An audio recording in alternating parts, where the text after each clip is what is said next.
ഏലിയാവ് ആമേൻ ദൈവത്തിന്റെ ആത്മാവിനോട് പറഞ്ഞു, നീ കരീത് തോടിന്റെ തീരത്ത് പോയി പാർക്കണം. എവിടെ പോയി പാർക്കണം? കരീത് തോടിന്റെ തീരത്ത് പാർക്കണം. ഞാൻ കാക്കയോട് കൽപ്പിച്ചിട്ടുണ്ട് നിനക്ക് അപ്പവും ഇറച്ചിയും തരാനായിട്ട്. ഈ വാക്ക് കേട്ടോണ്ട് ഏലിയാവ് എങ്ങോട്ട് പോയി? കരീതോൻ തീരത്ത് പോയി. ഞാൻ ഈ ദിവസങ്ങളൊക്കെ ഇത് പഠിച്ചപ്പോൾ ദൈവം എന്നോട് പറഞ്ഞൊരു ദൂതുണ്ട്. കാക്ക വന്നതല്ല അത്ഭുതം കേട്ടോ, ശ്രദ്ധിക്കണേ. കാക്ക വന്നതല്ല അത്ഭുതം. ആമീൻ. കരീതോടിൽ വെള്ളം വറ്റാതിരുന്നതുമല്ല അത്ഭുതം. കാക്ക അപ്പം കൊണ്ട് വരുമെന്ന് പറഞ്ഞപ്പോൾ ഇതും കേട്ടോണ്ട് കരീതോടിന്റെ തീരത്ത് പോയിരുന്നവന്റെ പേര് അത്ഭുതം. Praise the Lord. ഇന്ന് രാവിലെ ഞാൻ സഭയോട് ചോദിക്കട്ടെ, വൈകിട്ട് അടുത്തുള്ളൊരു പാർക്കിൽ കാക്ക അപ്പം ഇറച്ചി കൊണ്ട് വരുമെന്ന് ഞാൻ പറയുക.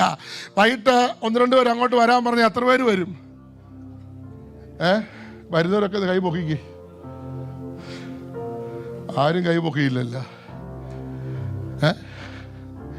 എടാ, ഇന്ന് രാത്രി ആകാശവും ഭൂമിയും സൃഷ്ടിച്ച ദൈവം പറഞ്ഞ കാക്ക വരും.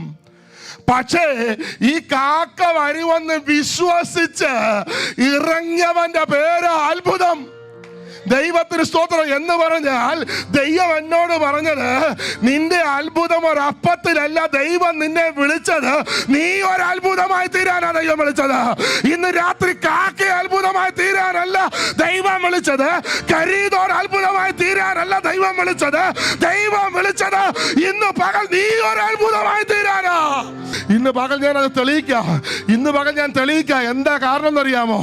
അവൻ ഏലിയാവ് ചെന്ന വീട്ടിൽ ഏലിയാവ് ഒരു അത്ഭുതമാകാൻ തുടങ്ങി. കാക്കയുടെ വരവ് നിന്നു, കരീതോട് പറ്റി. പിന്നെ അവൻ എങ്ങോട്ടാ പോയേ? സാരേഫാത്തിലെ വിധവയുടെ വീട്ടിലോട്ടാ പോയേ. അവിടെ ചെല്ലുമ്പോ 2 ചാവാനിരിക്കുക. അമ്മയും മോനും ഉള്ള അപ്പം തിന്നിട്ട് മരിക്കാനിരിക്കുക. ഇന്ന് രാത്രി ദൈവത്തിന്റെ പൈതലേ, അത്ഭുതമായ ഏലിയാവ് ആ വീട്ടിൽ ചെന്ന് കഴിഞ്ഞപ്പോൾ മരിക്കാനിരിക്കുന്നവൻ പുറത്തു വന്നു കേട്ടോ. ഇന്ന് രാവിലെ ദൈവസഭയോട് പറയട്ടെ, നീ അത്ഭുതമായി തീരുമെങ്കിൽ നീ ചെല്ലുന്ന വീട്ടിൽ നീ അത്ഭുതമായിരിക്കൂ. നീ ചെല്ലുന്ന സഭയിൽ നീ അത്ഭുതം, നീ ചെല്ലുന്ന ദേശത്ത് നീ ഒരു അത്ഭുതമായി തീരൂ.